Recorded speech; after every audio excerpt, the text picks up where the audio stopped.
Olá, meus amados, a paz do Senhor Jesus, tudo bem com você? Seja bem-vindo a este canal. Se você não é inscrito neste canal, já se inscreva neste canal, já ative o seu sininho para você estar recebendo as novas notificações, pois este canal tem um papel relevante com a palavra de Deus e toda semana posto novos conteúdos. Se você também já aproveita, já me ajude, me abençoe neste dia, me dando o seu like, que você seja ricamente abençoado. Vamos a mais um conteúdo, Salmo 92, versículo 12, que diz assim: o justo florescerá como a palmeira, crescerá como o cedro do Líbano. Que palavra extraordinária! Este salmo é, sem sombra de dúvida, um salmo de pura adoração, pois o termo Senhor aparece 7 vezes neste salmo. A palavra Senhor é a transliteração do termo Jeová ou Yahvé, o Eterno, e ele aparece aqui 7 vezes, isso mesmo, 7 vezes aparece neste salmo, que é um salmo de adoração. Outra coisa que é interessante nesse salmo é que o termo Altíssimo, que é um dos atributos mais raros, menos usados na Bíblia Sagrada, ele aparece aqui 2 vezes, pois a palavra Altíssimo quer dizer o El Elyon, o Deus soberano, o El Elyon, o Deus Altíssimo, que está além de todas as coisas. Agora, veja que quantas verdades teológicas há neste salmo, e no versículo 12, porém eu quero estar destacando apenas 2 pequenas lições que podemos aprender com a palmeira e o cedro, com o cedro e a palmeira. A primeira lição que nós vamos aprender hoje aqui é com a palmeira. A primeira lição é: não aborte o processo de frutificação. Isso mesmo, o versículo 2 diz assim: o justo florescerá como a palmeira. Florescerá como a palmeira, a partir do versículo 12. Veja que o verbo aqui é florescer, tem a ver com o quê? Com o processo de frutificação. Uma árvore não já nasce grande, é plantada a semente, ele nasce, é irrigado e aí começa a desenvolver-se, e daí vem também, não é primeiro o fruto, primeiro é a semente, e aí vem o processo de frutificação a partir do seu florescimento, né? Deus espera o fruto do justo em todo tempo. Veja que no versículo 13 e 14 assim: os que estão plantados na casa do Senhor florescerão nos atos do nosso Deus. Na velhice ainda darão frutos, serão viçosos e florescentes. Geralmente nós temos a tendência de descartar tudo aquilo que é velho, mas Deus não. Deus, ele preserva os velhos, pois na velhice ainda darão fruto. Agora observe aqui o versículo 13 assim: estão plantados. O justo não é esparramado, espalhado, não cresce desajustadamente. O justo deve crescer e dar fruto ajustadamente, disciplinadamente, pois ele é trabalhado pelo nosso Deus, é plantado na casa de Deus. E quem é plantado na casa de Deus, haja o que houver, ele não vai cair. Por exemplo, a palmeira, quando vem um vento forte e destruindo casas e outras árvores, ela se abaixa, vai até o chão, e quando o vento passa, ela se levanta cantando vitória. Por quê? Porque a palmeira é flexível. Tem gente que fica procurando a perfeição nos seres humanos. Você não vai encontrar ninguém que é perfeito. Se você encontrar alguém que se diz perfeito, foge dela. E se você encontrar uma igreja que é perfeita, não entre nela, porque você vai estragar, porque ninguém é perfeito. Nós aprendemos com a palmeira. Veja como é interessante. A palmeira é a única árvore que não depende do solo, que não depende de um clima, que não depende da estação. Onde plantar a palmeira, ela cresce e frutifica. Jesus Cristo disse assim: eu sou a videira verdadeira e meu Pai é o lavrador. Toda vara em mim, disse Jesus, toda vara em mim que não dá fruto é cortada e lançada fora, mas aqui dá fruto, é limpada, é podada para que dê mais frutos. Jesus espera dos teus servos uma árvore que seja frutífera. João 15, verso 1 e 2. Agora é interessante observarmos aqui que a palmeira ela é plantada em pleno deserto. Se plantar a palmeira na beira do rio, ela vai dar fruto. Se plantar a palmeira na beira da estrada, ela vai dar fruto. Se plantar a palmeira em pedregais, ela vai dar fruto, porque as suas raízes elas vão crescendo, vai crescendo até encontrar lugar que possa descansar e tirar água.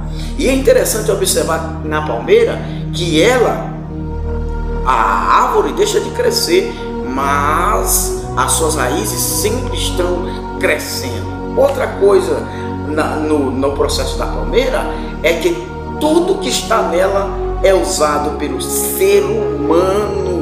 Meus queridos irmãos, você foi chamado para ser uma bênção, um abençoador para a sociedade odierna.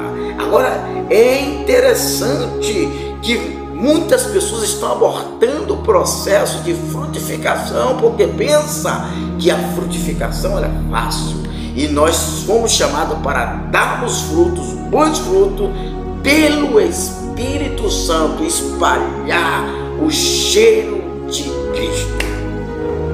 Agora vamos aprender um pouco com o cedro.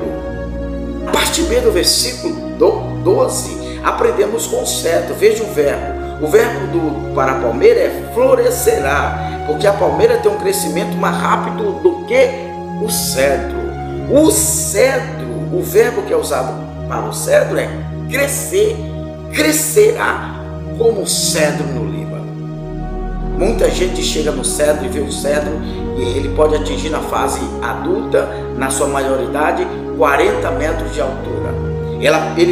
O cedro pode atingir 12 metros de diâmetro, 12 metros de espessura. E todo mundo chega no cedro e diz: opa, que árvore imponente, eu quero ser como esse cedro. Mas não sabe o processo que o cedro enfrenta. A lição que nós aprendemos com o cedro é que o seu crescimento é descomunal. O crescimento do cedro não é comum. Muita gente está querendo crescer, mas o processo que ele desenvolve para crescer é algo comum, é algo que todo mundo faz. Se você faz o que todo mundo faz, você não vai crescer, vai parasitar como muitos outros. Para você crescer, você tem que desempenhar um processo disciplinar descomunal, porque crescimento não é fácil. O cedro leva 5 anos para crescer, e em 5 anos o cedro cresce 5 centímetros. Aí você diz assim: mas eu não quero crescer 5 centímetros. O cedro cresce 5 centímetros para cima. Quem olha para o cedro aparentemente assim, esse cedro não está crescendo, pois tem 5 anos ele cresceu apenas 5 centímetros.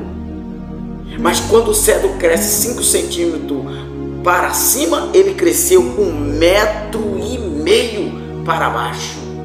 Ou seja, é descomunal, porque ele cresceu pouco para cima, mas ele se esforçou muito para crescer para baixo, porque ele está preocupado com a estruturação. Por que o cedro faz isso? Porque Deus colocou na natureza do cedro. O cedro sabe que ele foi plantado para crescer, e um dia ele vai crescer, e para ele crescer ele tem que estar preparado para o seu crescimento.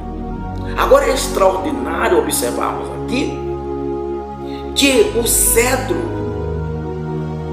ele cresce mais para baixo. A raiz do cedro, quando encontra pedra, ele não para de crescer porque encontrou pedra. O cedro não para de crescer porque encontrou desafios. O cedro não para de crescer porque veio os ventos. Pelo contrário, as pedras e os ventos vai trabalhar para o processo de fortalecimento do cedro. Outra coisa, o cedro é cheio de troncos, porque o tronco revela duas coisas. O tronco revela que o cedro é forte, que a madeira é forte, e revela que a madeira cresceu. Muita gente quer crescer, mas não quer ter tronco. Quer ser palatável, quer ser amigável, quer ser bom com todo mundo. Isso não é possível. Quem foi chamado para crescer, ele passa por um processo descomunal, e neste processo de crescimento ele vai desagradar muita gente. Agora veja, o justo deve crescer em todas as dimensões. A Bíblia diz em 2 Pedro 3,18: antes crescei na graça e no conhecimento de nosso Senhor e Salvador Jesus Cristo. Em Provérbios capítulo 4, versículo 18, diz assim: que a vereda do justo é como a luz da aurora, que vai brilhando mais e mais até ser dia perfeito. Muitos de nós queremos atingir o crescimento do cedro. Muitos chegam em um ministério e eles querem já chegar no topo da liderança. Epa, vai crescer, vai fincar raiz. E aqui eu quero já abrir um parênteses para muitos líderes que estão agindo aí irresponsavelmente. Estão colocando pessoas para serem líderes, pessoas que não passaram por um processo de amadurecimento, de maturidade, não foram trabalhadas as suas bases, as suas raízes. E quando vem o vento, eles caem. Quando vem a tempestade, eles mudam de igreja. Quando aparece que vai chover, aparecem as densas nuvens e os vendavais, e ele cai. A ciência, os estudiosos dizem que o cedro, ele enfrenta um vento de até 150 quilômetros por hora. Isso é fenomenal. Sabe por quê? Porque o cedro se preocupou em crescer para baixo. Sabe o que é um vento de 150 quilômetros por hora? Que derruba casas e outras árvores são varridas, pontes são varridas, são tiradas do seu caminho. Mas o cedro, o que é que acontece? Fica de pé. Sabe por quê? Porque o cedro tem raiz. Eu quero abrir um parênteses para dizer que quando o crente ele cresceu mais para baixo do que para cima, acha o que houver, ele não vai cair porque ele tem raiz. Se está caindo por qualquer coisa, é porque não tem raiz. É crente Nutella, é crente cheio de mimimi, é crente porcelana. Seja um crente cedro do Líbano, seja um crente que tem raiz, aguenta comer tutano de Jeová, aguenta comer a feijoada de Cristo, que é pesada, a buchada do Senhor. Muitos não aguentam comer a comida pesada e por isso fica buscando as folhas, fica buscando os legumes. Não é nada contra os legumes, é contra as facilidades, as falácias, as mentiras que estão sendo pregadas hoje. O crente, para crescer, para dar bom fruto, ele tem que passar pelo processo da palmeira e do cedro, e não é fácil. Quando há um grande incêndio em uma floresta, as árvores não fogem. Sabe por que as árvores não fogem? Porque elas têm raiz, elas são queimadas até o tronco, mas quando vem a chuva, cresce de novo. Ei, luta não mata crente, deixa de ser covarde. Luta não mata crente. A luta vem, o vento vem, mas passa. E depois que vem a chuva do avivamento, ela vai crescer de novo. Deixa alguém criticar porque você não é o ministro cometa que explodiu e de repente que explodiu, desapareceu. Sabe por quê? Porque não tem raiz. Porque quando alguém diz assim, ele não está crescendo para o povo ver, mas ele está crescendo para baixo, porque quem lhe plantou foi Deus, e todos aqueles que Deus plantou crescem. Agora é interessante observarmos que o cedro enfrenta ventos, tempestade, pedreira, não está preocupado com o crescimento para cima. O crescimento dele é descomunal. Ele se esforça para baixo na oração. É um exemplo para o justo crescer da oração, crescer no jejum, crescer na comunhão com Deus, crescer quando ninguém lhe está vendo lhe aplaudindo. Cresce para baixo, porque o cedro sabe que um dia ele vai atingir 40 metros de altura e 12 metros de diâmetro. Quando vem o vento, quanto maior é a árvore, maior é o tombo. Já ouviu esse ditado? Tem muita gente que alguém pode dizer assim, eu não vou fazer isso aqui porque ninguém está me vendo. Deus está te vendo. E quando alguém chega querendo driblar, passar o processo, que chega no topo rapidamente, sabe o que vai acontecer? Ele vai cair rapidamente. Só vai ficar de pé aqueles que enfrentaram o processo, que cresce descomunalmente, que faz a coisa certa acontecer. E neste dia eu quero orar por você. Altíssimo Eterno Deus, neste momento eu preguei a sua palavra, como ministro da sua palavra. Eu quero abençoar o meu irmão, meu amigo, que ele seja enriquecido e abençoado, que ele possa frutificar como a palmeira, que ele possa crescer como cedro e ser uma bênção para esta nação. Que Deus te abençoe.